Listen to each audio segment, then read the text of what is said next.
sekarang masuk ke dalam bidang khusus Pak Ben, yaitu pelatihan training Pak ya. Itu semua yang kita bicarakan tadi menghendaki ciri-ciri tertentu, persiapan tertentu pada seorang diplomat. Dan ada sekolahnya untuk itu, sekolah Anda. Itu berarti orang tidak bisa masuk mid career ya, masuk jadi sekretaris 1 gitu. Oh, nggak bisa langsung. Atasnya dulu, sek 3 dulu, sekretaris 2, kemudian ada pendidikan lagi, pendidikan mid career diplomat. Oh, ada pendidikan mid career. Jadi harus dari bottom ya. Dari bottom, dari bawah. Kalau ada orang yang baru sadar waktu dia umur 40, wah saya cocoknya jadi diplomat, itu ngapain tuh? Nggak bisa ya?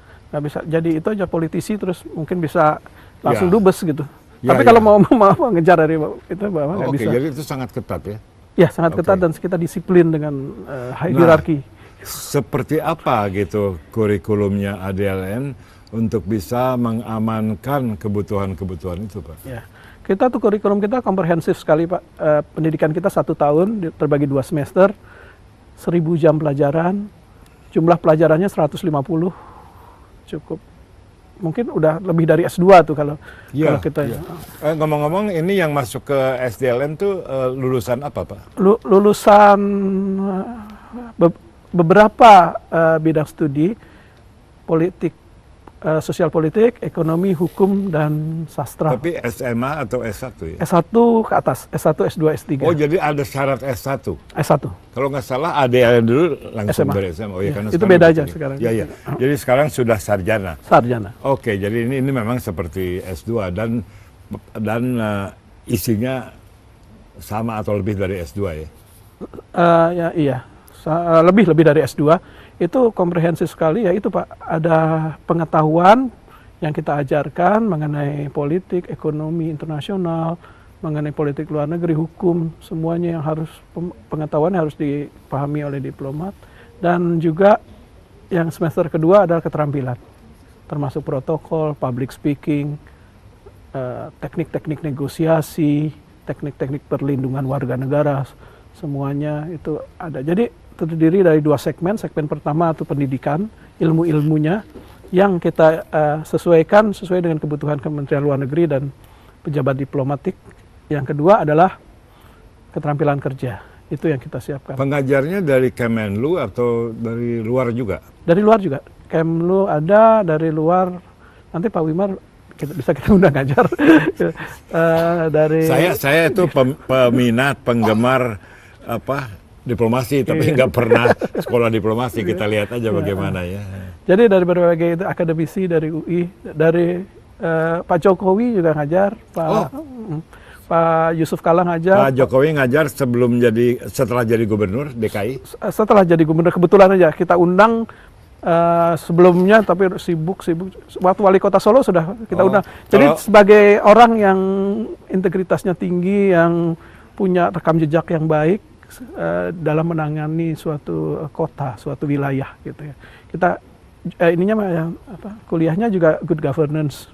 Oh, oke. Jadi tentunya semacam studi general ya, bukan teknis ya. Bukan teknis. Terus memang ada alokasi jam atau kredit untuk pelajaran-pelajaran yang non teknis gitu. Ya, ada.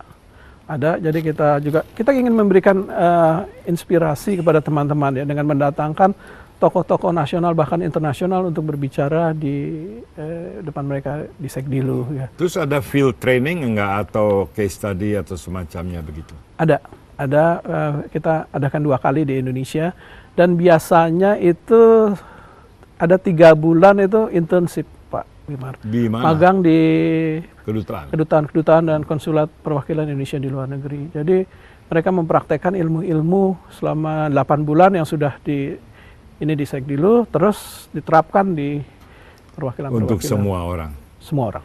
Terus ada rate of success atau rate of failure-nya tidak, atau semua pasti lulus?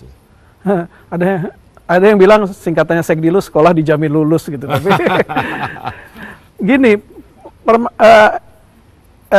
secara peraturan itu sebenarnya ketat dan banyak aturan-aturan yang bisa membuat mereka fail atau dikeluarkan gitu. Tapi terus kita datang kepada suatu pemahaman bahwa untuk merekrut mereka saja itu biayanya besar. Dan itu orang-orang terbaik di Indonesia karena rekrutmen kita bersih, sangat bersih, selektif, orang-orang terpilih.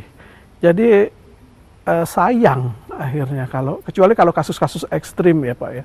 Tapi kalau masih bisa kita maafkan, kita ini kan, kalau nilainya yang kurang atau ilmunya kurang ya kita upgrade. Kalau kelakuannya yang kurang kita perbaiki. Range umurnya ada untuk diterima masuk Sekdilu? Ada.